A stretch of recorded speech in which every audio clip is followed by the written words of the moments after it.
going on, everybody? It's your boy Gsluke here for our weekly course breakdown, this time for the PGA Championship. That's right, it's major championship season. Really looking forward to this breakdown, the event in general, and this golf course, Southern Hills Country Club, is a gem of its own. We last saw it in 2007 when no one other than the GOAT himself, Tiger Woods, ended up winning, and this week he will likely also tee it up. Just played another practice round that makes 2 in the last few weeks, and all signs are pointing towards him making his second appearance here in 2022. So a lot of excitement on that front. Of course, anytime we have these major championships, and here in this video specifically, we'll be getting you prepared no matter your skill level for this week. So whether you're a seasoned golf bettor, a golf DFS pro, or brand new to the sport, you'll be equipped with all the knowledge and research that you need for making any decisions that you're going after, or if you're just enjoying the golf tournament and want to know what to expect. So we're going to go over the course in general, the field and format for this week. Also, a hole-by-hole analysis of Southern Hills Country Club, my key stats for analysis, so how I'm identifying some of my favorite plays this week, as well as some of the other courses along the PGA Tour that have a similar setup to Southern Hills that I'll be using as a comparison to also try and identify some of my favorite plays. So with a ton to get into, going to do this in as concise a format as humanly possible, let's go ahead and dive right in. All right, so first off with the field and format for this week. The field, a large one, 156 golfers. This is the largest field in all of championship golf. And some of the notables, I mean, we're not going to talk about all of them, but it's every good player in the world. Literally pretty much every player in the top 100 that doesn't have COVID or an injury of some sort will be teeing it up there. But the most notable of them all, we already touched on it, Tiger Woods, who will be making his second start of the year. But a few of the other notables that are perhaps coming in with notable form, we'll say Scotty Scheffler, who of course has 4 or 5 wins this year, depending on if you're counting the WGC. Of course, Jordan Spieth, who had the win at the RBC, second place just last week at the Byron Nelson. Guys like Dustin Johnson, Morikawa, who we haven't seen for quite some time. Same thing with guys like a Victor Hovland, who hasn't played in the last 2 events. But of course, a lot of the familiar names, right? Guys like Justin Thomas, who also had a solid performance at the Byron Nelson, going to be teeing it up. So if you have a favorite golfer out there, you'll likely be able to watch them this week. So it's an extremely strong field. The reason why it's so large is we have a lot of PGA professionals that are in the field. There's a qualifying process similar to the US Open, but this time for people that are part of the PGA Professionals Association. And of course, you also have the past champions, guys like a John Daly in the field, Vijay Singh, Y.E. Yang, all of those sort of players. So in terms of making the cut, even though it is a large field, still going to be relatively easy in terms of a percentage, right? If you're talking about the more competitive players in this field, you're looking at about 65 to 70% of those players making the cut, especially considering it's the top 70 in ties making the cut. So rather than the top 65 in ties that we find for most PGA Tour events, it will be the top 70. So they have that going for them. The fact that there's the PGA professionals and of course the past champions that aren't all that competitive in the field.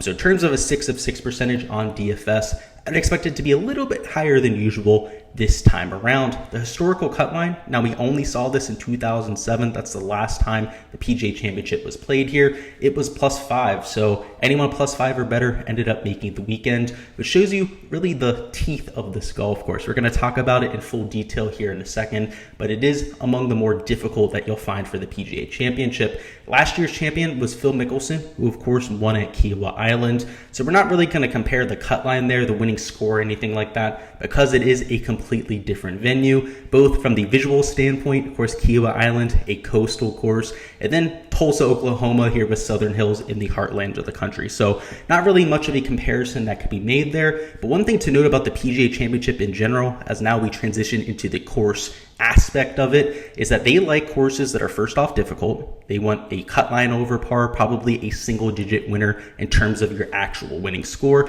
And they also like courses that have a weather impact, lots of wind. You certainly saw that at Kiawah Island, but you're certainly going to see that this time around as well at Southern Hills.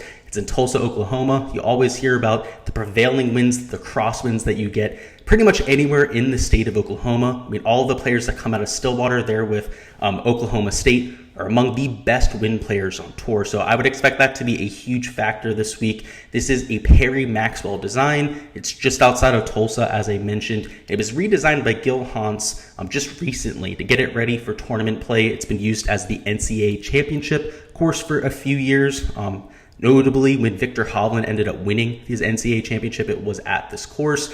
And it's also been used last year for one of the majors on the Champions Tour. So this has certainly been used in tournament play. They've been getting ready for the PGA Championship. And you'll see based on the layout, it is more than set up for it. It's a par 70, 7,556 yards, which is extremely long for a par 70. Now, it's typically a par 71. It's cut down to a par 70 this week. One of the par 5s on the back nine, in fact, number 16, was taken down from a par 5 to a par 4, making it one of the more difficult holes on the golf course. In terms of the greens, relatively small targets. They're 5,047 square foot per green. And in terms of the PGA Tour average, it's right around 1,000 square foot less than what we're used to seeing. But more notably, they have a ton of undulation. There's a ton of undulation in the fairways. We'll talk about that here in a second, but especially on the greens. They are among the most difficult to putt on the PGA Tour. And rather than having uniform slopes, like you'll see at a lot of man-made golf courses, they really use the terrain to their advantage here at Southern Hills. And you see a lot of knobs on the green, a lot of hills, double breakers on pretty much every single putt, and even those 10 to 15 footers, a lot of times you're dealing with 2 to even 3 breaks. It's one of those golf courses where the greens really steal the show, but as we'll talk about here with the fairways and the rough, you also get a huge test with the ball striking. I mean, par 70, that's nearly 7,600 yards. You guys get the idea. Add wind in there, which only lengthens the golf course, only makes those approach shots even more difficult to be precise on.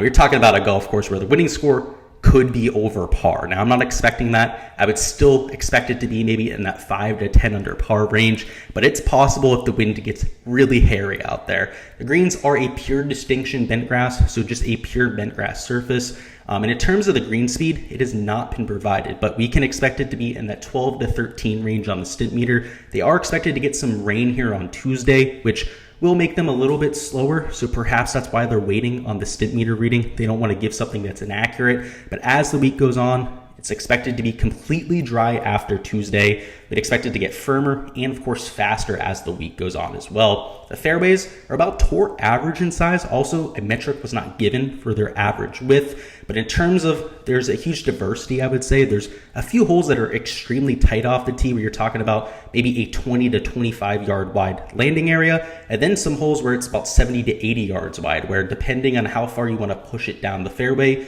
it could be either extremely easy to hit the fairway, or of course, if you're being more aggressive, extremely difficult too. So it's hard to really put a metric on the average width of fairway. Maybe that's why they kind of held back from doing so, but in either circumstance, they are Bermuda grass fairways, which is typical for this part of the country because when it's cut down to that length, it is relatively easy to maintain in this dry and extremely hot climate.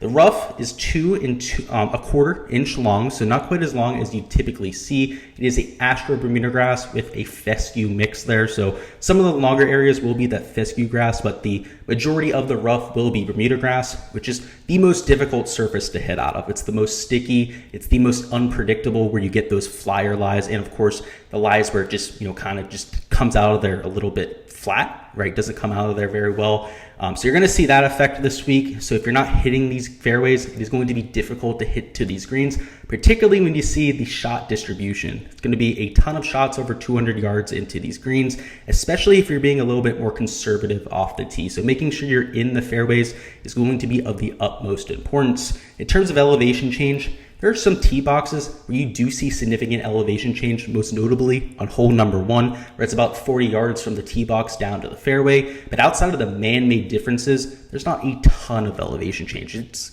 there on a few holes, but not something like you see at Augusta National, where it's a factor on almost every single hole. In terms of the undulation, though, we talked about it a little bit before on the greens. That's also present in the fairways. So even when you're in the center of the fairway, a lot of times you're going to have a hanging lie, whether the shot is above or below your feet. So making sure that you're a shot maker, somebody that can account for those type of factors, is of course going to be important. So guys that have had success at the Masters also had success at courses like Kapalua, where you see a huge importance on being able to shot make is going to be there. Another factor that I didn't mention with the fairways is the amount of dog legs. We're going to go into huge detail here hole by hole, but there's a ton of left to right dog legs, right to left dog legs. So being able to hit shots that can move in both directions is of the utmost importance. You can't be somebody that just relies on that fade from left to right or the draw from right to left. You're going to have to be able to move it both ways. If you're getting out of position, it is even more important, because when you're out of position on a dog leg, a lot of times you have to hit an exaggerated, right, like a hook around the corner or a slice around the corner when you really get out of position. So targeting guys like a Tiger Woods, for example, who won this in 2007, proved to be extremely fruitful. Now this time around, I'm not saying Tiger Woods is going to win, but guys that have the ability to get out of trouble, i.e. a Jordan Spieth, Bubba Watson come to mind, are going to have a significant advantage at this type of venue. All right, and for the hole-by-hole breakdown, just to give you an idea of the kind of shots required around Southern Hills, you see hole number 1 is a 473-yard par 4, but it does have quite a bit of elevation change from the tee down to the fairway, so it doesn't play nearly as long as it says on the scorecard. It plays closer to 440, 450 yards. In fact, most players will be hitting an iron off the tee. That's what you see Tiger Woods do in a lot of his highlights from 2007, and of course what you've seen him do in a lot of the practice rounds. So depending on how aggressive players want to be here, they can get the ball realistically into wedge range or just for a mid-iron for the guys that are more conservative. So it is a little bit of a handshake, not one of the more difficult holes on the golf course, but as you can see, most of the greens going to be relatively small, right around 5,000 square foot on average, and most of them are also protected by bunkers. Hole number 2 is a little bit longer, so pretty much no matter how aggressive you play it, you're going to first off bring the creek into play, but also going to have a relatively difficult approach shot. So make sure you avoid the creek down the left, get it into the short stuff, and leave yourself a relatively difficult approach shot. Hole number 3 is on the shorter end for the par 4s, but it is one that dog legs from right to left. A lot of the satellite imagery here was obviously taken during the winter time, so that's why the grass is the color that it is. Also why it's not quite as dense in these tree areas. Now, this time of the year is going to be extremely difficult to hit out of when you get into that stuff. In fact, that's why I say it's a shot maker's golf course. Not only do you have the dog legs that require you to shape your shot off the tee, but you also got to be able to shape it to get out of trouble. If you miss over here to the left, you need to hit a swooping hook into this green, which, unless you're somebody that's used to doing that type of thing, could be an extremely difficult task. Or if you miss over to the right on, a left to right dog leg, you're being asked to hit a massive banana fade around that corner. So no matter your average shot shape, what you like going to off the tee, you better be able to hit those recovery shots. So that's something to note here in hole 3, and why the dog legs really bring a lot of the shot making into play, kind of like what you see at Augusta National. Hole 4, depending on the tee box location, could be drivable. Most of the time it's not going to be though. Most players will just lay up down here with a 3-wood off the tee and then have a very short wedge into the green. Hole number 5 is 660 yards. It's a par 5. It is a 3-shotter for the entire field, and even some of the longest hitters on tour like a Bryson DeChambeau wouldn't really be able to get there in their heyday. So just hit it down there, try to hit it into the 150 to 100 range in terms of your approach shot, and get it close, try and make a birdie. Hole 6 is a relatively long par 3, so 225 yards. Obviously, you have the lake over there to the left. If you miss to the left, there is some undulation that can take your ball into the creek, or even if you hit it short, depending if they use this back left tee location. There's a few of them over there to the right that, of course, if you hit it short, you're just in this bunker over here. So you don't want to miss left on this hole, that's for sure. So making it a relatively difficult par 3. Hole 7 is a short par 4. It's a relatively straightforward hole. In fact, it's probably the easiest hole on the golf course. Just hit it in the fairway, have a mid-iron into this green. One of the few holes that you are looking to make birdie on. Now, you get the easy pars, hole number 7. Hole number 8 is much more difficult, 251 yards for a par 3. In fact, you're going to see some 5s here, quite a few 5s over the week. So you're just hoping to hit it there on the surface, 2-putt and get out of there. You're going to see a lot more bogeys at hole number 8 than you are pars or better, and probably next to none birdies by the end of the week. Hole number 9 is an easy, and I say quote unquote easy par 4, but at the same time, it's only 383 yards, but you'll see plenty of 5s and 6s on this hole. The trees are especially dense this time of year, and this green is among the most difficult on the golf course. Same thing with number 18 that you can see right over there to the left, which we'll talk about a little bit later. These are the hardest greens to putt pretty much in the world. You see a ton of 3 putts, even 4 putts on them. They're kind of carved into the hillside. There's a lot of natural knobs on these greens. And notably over here on 18, you've seen multiple 4 putts from champions that have ended up throwing away the event. They're on 18, the 72nd hole on a Sunday. So one of the more devilish locations on a golf course. Hole number 10 is 384. So whether you're starting on hole number 1 or hole number 10, you're dealing with a relatively difficult hole. It looks relatively open this time of year, but these trees are extremely dense during the summertime. And this creek, believe it or not, does come into play. Most players won't take it over here. You'd have to hit a massive slice around the corner to have any chance at hitting it up over here. So most would just hit an iron off the tee and have some type of a wedge into this green. But because it is so undulated, it is not quite nearly the opportunity that it looks like on paper. Hole 11 is the shortest of the par 3s, 172 yards. So if any of them are gettable, it is going to be hole number 11. Hole 12, 464 dogleg to the left. A relatively hard fairway to hit because it does dogleg so much. A lot of shots will end up going through the fairway to the right, or of course over slicing, overcompensating to the right side into the trees, making this a much more difficult hole than it looks on paper at just 464. You also have the creek up here in play over here to the right side, which adds a few penalty shots from time to time. Hole 13 is the last par 5. Like I said, hole 16 on paper is a hole 5, but is converted to a par 4 for this PGA Championship.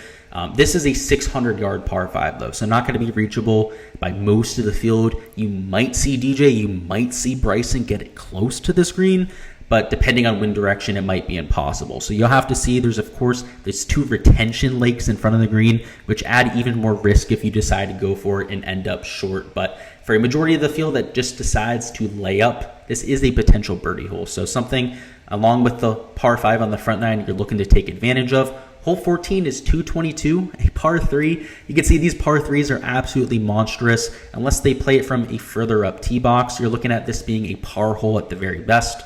Hole 18 is 411, so a little bit on the easier side, especially because it's not a massive dogleg, just a slight right to left dogleg here on this hole. Just get it out there in the fairway, have some type of a wedge, and of course there's no gimmies here. Even if you hit it to 5 or 6 feet, like I said before, this is among one of the most difficult golf courses when it comes to putting ability. Hole 16 is 537. This is a par 4, so keep that in mind. This par 5 is for usual country club guests here, but the pros will be playing it as a par 4. It'll be extremely difficult. One of the most difficult holes on the golf course. You have the retention lake to the left, retention lake over here to the right. In fact, I believe there might actually be a stream here now because of the renovation. It might not be underground anymore, making this a very difficult hole. Of course, you're just hoping to get on there in 2, or at least around the green in 2, and get up and down for a par. Hole 17 is 369. This is potentially drivable depending on where they put the tees. In fact, I'd expect them on one of the days to make this a drivable par 4, but it's still extremely risky because of the river in front of the lake, or I should say stream or tributary, whatever you want to call it, right? It's the whole way down the right, no matter where you decide to tee it off. But if you go for the green, it is especially in play, right? You got it in front of the green. You'll see a lot of shots trundle into it, or even trundle backwards into that stream over there. Or of course, if you overcompensate, slice it or fade it a little bit too much, you can end up on the stream on the right. So it is a relatively easy hole if you can hit the fairway, but that is a massive if. Even with a solid strike of the golf ball, a lot of those end up trundling into that stream there. And hole 18 might be the most difficult ending hole in golf, period. The end. Doesn't matter if it's a major championship or not. It's 500 yards. It's a par 4, typically plays into the crosswind. The fairway is unbelievably undulated. I mean, there's just it looks like it's a ski slope with all kinds of moguls all over it. That's how much undulation there's there. The creek runs the whole way down the right. A lot of people will drive it and end up trundling down into the stream over here to the right. The shot into the green is again into that hillside. All right, now that we've seen the golf course and the shots required by each and every player, let's talk about how I'm identifying my favorite plays. So first, with our key stats, Where at number 1, we have shots gained approach, which is always going to be number 1. If it's not, something's weird with this golf course, because it is by far the most consistent stat from week to week on the PGA Tour. It is also the most predictive. And at this golf course, as is apparent with these small greens, also a lot of the penalty for missing these greens is you've got to be accurate with the irons. You've got to put yourself in position to make 4 or 5 birdies per round, because when you inevitably end up making a double or maybe even triple bogey at some point, you got to be able to make up for it. So shots gained approach, of course, going to be at number 1, but especially so at a difficult golf course like Southern Hills. At number 2, we have shots gained off the tee, which would also be apparent at nearly a 7,600 yard par 70. So distance is going to be helpful, but even more importantly is driving accuracy. A lot of those hazards, including the streams, are going to come into play, but more notably, every single hole is tree lined. And like I said, those images were from winter, not from when we're going to see it this week, where you're going to have extremely lush tree lines and shot making required on pretty much every single miss. You're not going to have a wide open shot from one of those areas of trees. So good luck if you're trying to hit it upwards, right? You're going to have to keep the ball low, have to hit some type of running hook or even a slice underneath those trees. Making shots gained off the tee, extremely important here, whether it's with driving accuracy or, of course, from the power side. In terms of putting, I have it at number 3, so shots gained putting on bent grass. These are pure distinction bent grass greens, which tend to be extremely pure, also tend to run relatively fast. Like I said, we weren't given a reading for the stimp meter. I would imagine they're close to a 12.5, maybe even a 13 on the stimp meter by the time we start there on Thursday, and not getting any slower throughout the weekend. In fact, could get upwards of 13.5 by the time we get to Sunday. So putting going to be important. 3-putt avoidance going to be a huge factor this week with how much undulation that we have on these greens and how fast I expect them to be running there by the weekend. A few other key stats I'm looking at include shots gained around the green. Now, it didn't crack my top 3, but it is much more important at this event than it is at other events. So in terms of a comparative basis, it's about 3 times more important at this event than it is at others. So still only rated around 16 to 17% in my modeling, but compared to the 4 to 5% that it is in weeks past, certainly a lot more important at this venue. A lot of that is due to the small targets, also just how difficult some of those around the green shots can be. Par 4 scoring, also more important at a par 70. That's just going to be apparent with the fact that there's an extra 2 par 4s in play. Also looking at shots gained at major championships, this is going to play like a pure major, difficult scoring conditions, undulating greens, fast greens, rough, that's relatively penal. So taking a look at other majors could be helpful.